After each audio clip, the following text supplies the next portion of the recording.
Heyo, it's me, Kennah, and welcome to my channel!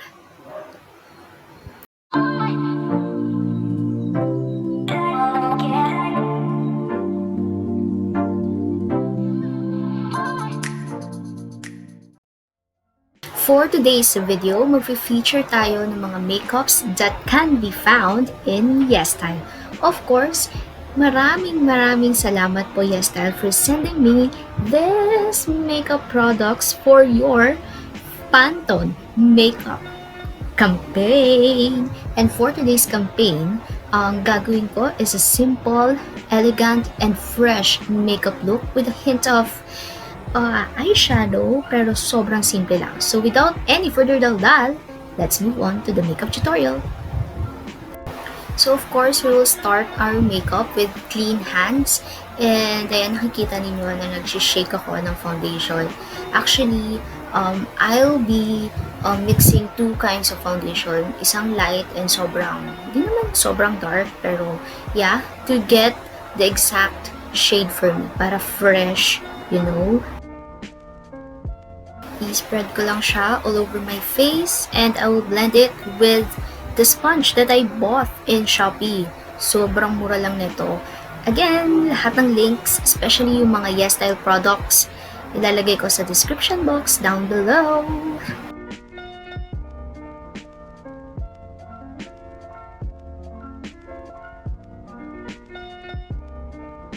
Okay, so I'll be putting concealer na to highlight and to of course conceal the imperfections, the eye bags na meron ako sa aking face right now. And of course, I'll be blending it again with a sponge.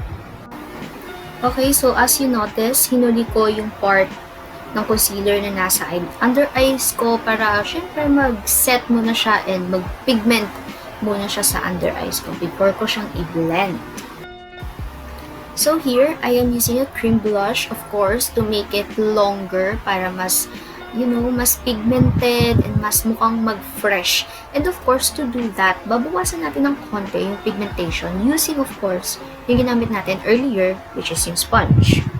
For oily skin naman, huwag natin kakalimutang mag-set because oiliness is next to dugyotness. Ayan.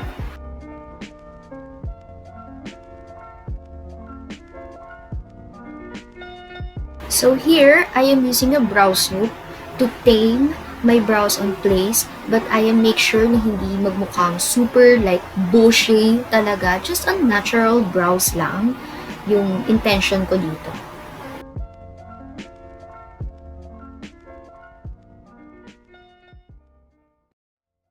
So this is the first Yesstyle makeup products na may feature natin dito sa ating video, and this is Re-Ray Fork Eyebrow Tint in 04 Gray Black. As you can tell, sobrang ang dami yung strands, but actually came from its name, fork. Parang ganun talaga yung itsura niya. This is my first time actually to use this kind of eyebrow product and I am shocked. Hindi ko lang pinakita dyan sa video, but literally, I'm shocked. But ayan, ginawa na lang natin ng paraan. Naglagay na lang ako ng powder and kinonceal ko na lang para magmukhang malinis and presentable pa rin. Tignan yung ating brows. So, I am doing the same thing, of course, sa isang brows para naman pantay silang tignan, diba, besh? So, for the eyes, I am using a yellowish brown color just for the transition or parang first color na to. Actually, ito lang talagang gagamitin natin. Just to give the warmth, the perfect warmth. And maglalagay na rin ako, of course, sa aking nose. So, the second product from Yesstyle na gagamitin natin is this Semule Single Blusher in GD01 Gold Volume Light Highlighter. Sobrang pigmented. Look at that. Ooh! It's kind of goldish, pero not too much. Just enough gold.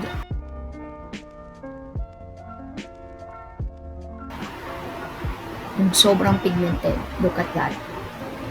So, I'll be blending the shimmers para walang shimmer dun sa may transition natin. Kumbaga, nasa gitna lang siya. So, mag-eyeliner tayo pero just a soft one kasi we want it to be soft and elegant and simple at the same time. Kumbaga, yung gamit lang nitong eyeliner natin is to fool everyone na may makapal tayong lashes. Curling your lashes also helps you to fool then everyone na meron kang makapal, and of course, putting a volumizing mascara will help as well. Of course, don't forget the lower lash line, darling.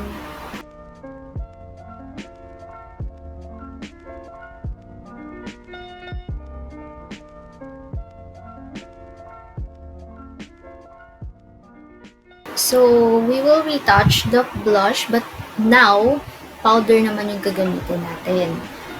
Well, actually, nakalimutan ko nga. Ayan, nagko-contour na tayo ngayon na dapat yun muna before the powder blush, but mahulin man at magaling, at least naihabol pa rin.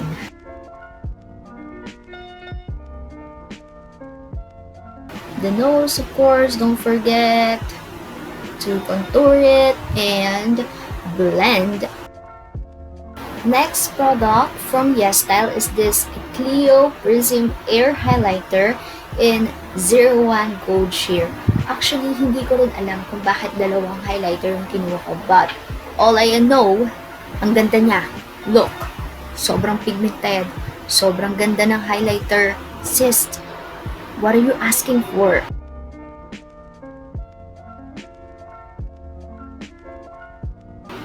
Look.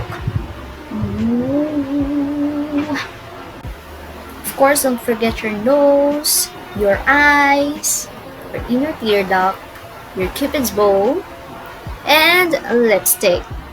Just a fresh one, pinkish, nudish pink. Nudish pink, pinkish, what? Fixing my face and I'll be back.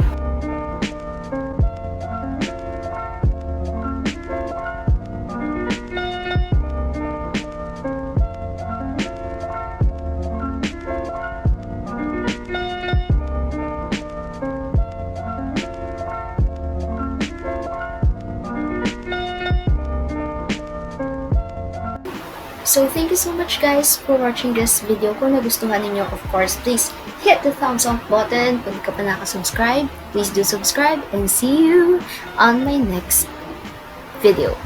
Bye!